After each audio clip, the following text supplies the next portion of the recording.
What was once an important fortification of the enemy is now held by a small band of elves. The enemy seeks to reclaim their fortress, marching upon it in force. Fortunately, some of the ballistae and catapults there still function. Welcome everyone to Skirmisher of Middle-earth, where we're going to have some revenge at Thangúlhad. That's right, we left off the Lore Master with a rather nasty result, so I decided to tone it down a little bit with the minstrel so that we can get revenge for what they did to my Lore Master. There we go. So now let's defend Thangúlhad properly. Of course, taking a little bit easy, so perhaps...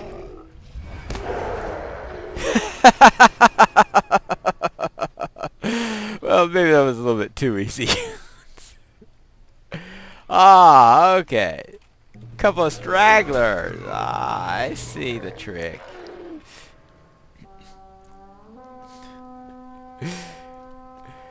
But yeah, perhaps a little bit too easy.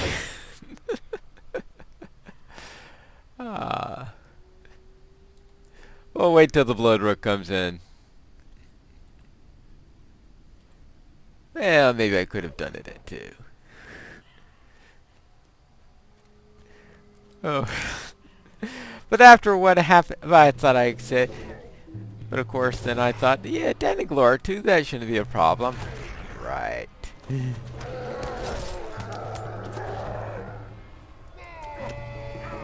Yeah, right.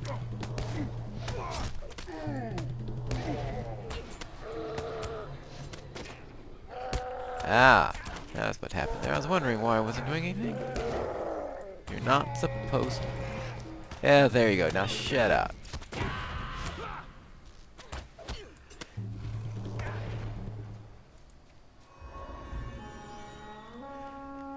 Now for our third. Hey, this is further than we made it with the Lore Master. Yep.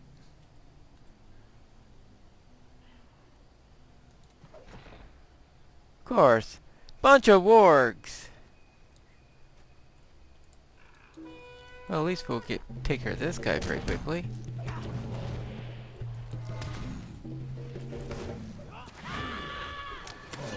And none of these were inside the...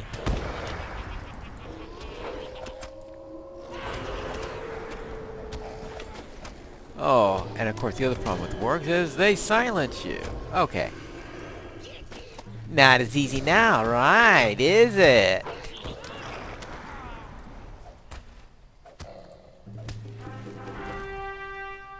Silencers.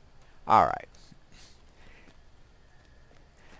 So maybe not as easy as I was saying, because if you don't get them all,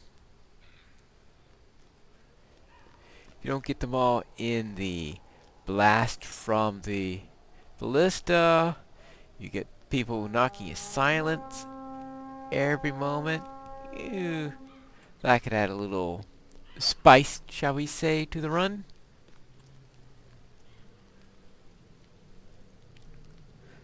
How about wargs plus a bloodrook? Now that'll be a nasty combination. Wargs and bloodrooks.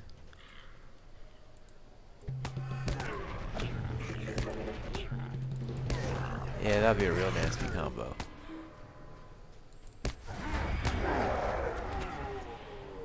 Until then, don't worry about that. East. East. Go east, young minstrel. Alright. Now, where are we? Ah. Another one of these things. Running up ahead of the rest of the part. Well, at least it's not wargs again.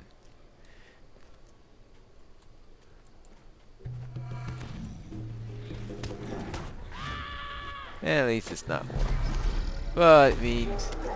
once again, none of these are affected.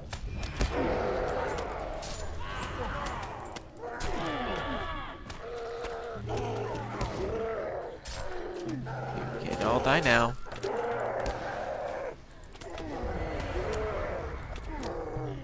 The ballistine obviously make a major difference. That shows you how much of a difference they make. If you hit them, everything goes down very quickly, and if you don't, not so much. Though one of the funnier ones are in duel, because when you're doing it as a duo, the nerf of the opponents in duo mode is just enough so it's possible to one-shot them with the ballista. Alright. Yeah. Like that. Now, I need to get a couple of friends here. Fortunately, the ones I need aren't the ones that come up at the end of 2, so I still have some chance on this. I think the next one will be whether or not I get anything to finish that off with, but more important, let's see if whether or not I could complete this particular skirmish. Alright. Let's get up here. Oh, another one! Nuisance when you have the Zealot of Pain. When you have someone squishy, then you worry about the ability of the Zealot. Actually, what I really should do with the Zealot is that. That way, I don't have to worry about him. He won't scream. He won't get hurt. Hey, you can shoot at him now. One down. Who next? Central.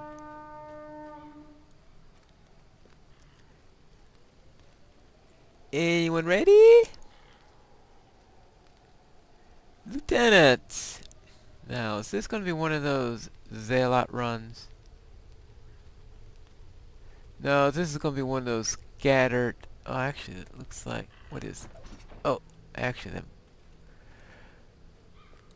was that a Zealot I just saw there? No, that was a shepherd.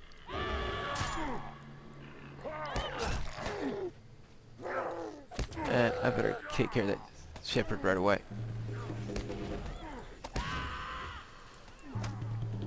Because if I leave him to do anything, he is going to sit way back there, bring out his filth crawlers, and do all sorts of nasty things like that.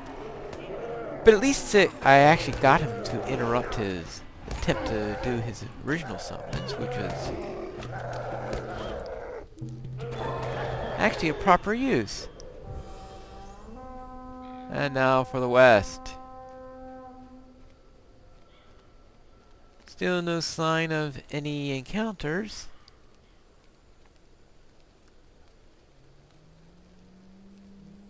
So let's get them there. Only one warg. And lots of others. Grumdom. No, I'm not going to do Grumdom simply because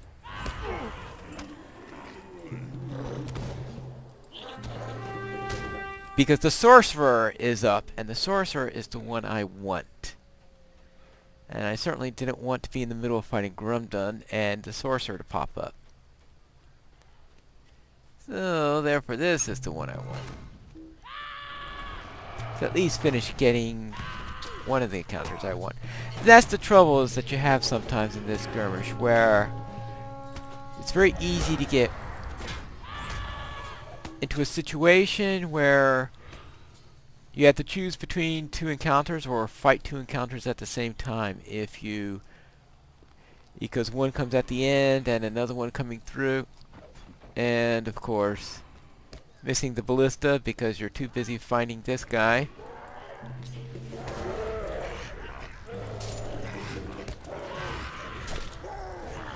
And Borndal is dead, yay! Thank you, Siglindi.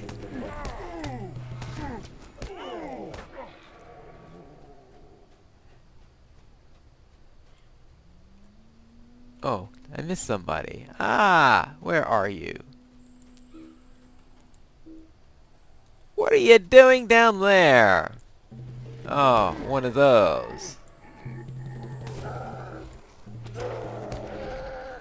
One of those. Alright, now to the center.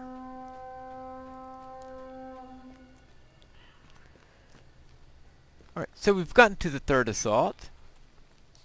Not too much of a problem considering...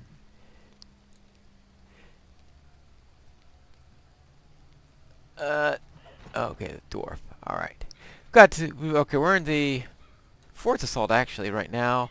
We're in the fourth assault. We're not having too much trouble, mainly because I am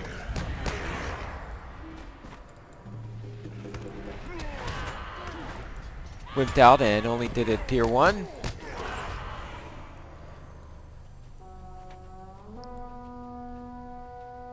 I've got one encounter completed of the 2 that I needed for this particular run. Now, it'd been really nasty if I had that sorcerer and Azri at the same time, and Azri came at the very end. That would have been really a really painful decision. Well, actually, I guess I would have gone after Azri since you'd take care of the short thing. Alright, that's the end of the fourth assault.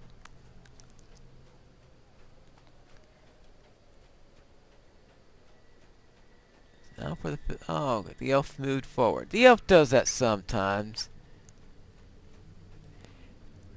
where she gets excited and moves up higher into the front where she's supposed to be. She's supposed to be in the back, but sometimes she moves a little bit on the forward side and creeps forward during the run of the skirmish. So something you got to be careful of. Make sure you know where she is located, just in case she stands in a spot that's... Okay, I'm going to hit the main pack. Because the lone work isn't going to be too much of a problem. It's the big pack that you have. Yeah, that's what I want.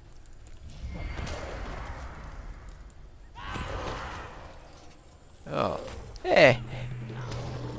Got that one in the backlash. A little collateral damage. Alright, west?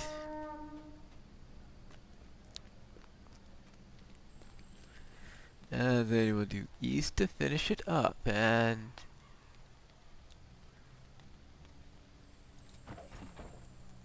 Not too sure which one that is. It looks like one of those quick little annoying ones. Venomous Blood Arrow. Oh, that's one way. It's a real nuisance. Actually, a minstrel might be able to shake off a fear effect, so... not be that much of a nuisance. It's just that if I did get the fear effect on me, Story of Courage takes, well, a bit of time to start up.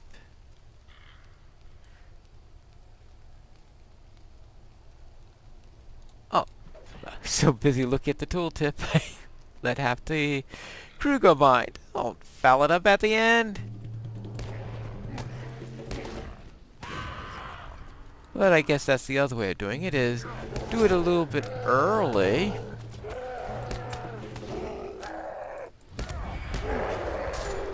And just buff myself, and of course it was for fear effect. And that might work, but it only buffs up the fear effect while the removal is for anything, so I can't do that as a prep for another type of damage. Alright. Now let's get out of here and finish this troll off. Legendary. Oh. Okay, everything's at full. Something to take into account. I'll probably have to do some legendary item stuff, but that's for offline. For now, let's take care of this. This boss shouldn't be too difficult. A tier 1, B, this looks like something that would be well within a minstrel's area of expertise. I can fear him if things get too nasty. We've got this scream here that might stun him.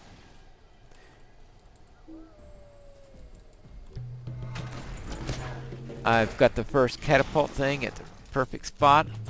Unless he does something stupid like decides to turn around halfway. That's the first time I think I ever saw him do that little dance.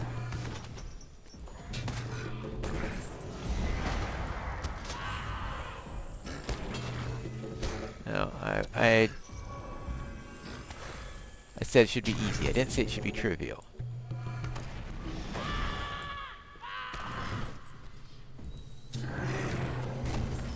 Alright, there you go. I got one relic out of it. So that concludes Protectors of Thangúlhad, where I get my revenge for what it did to my lore master simply by turning it down to tier 1. Well, okay, wimpy way to do it, but we survived here.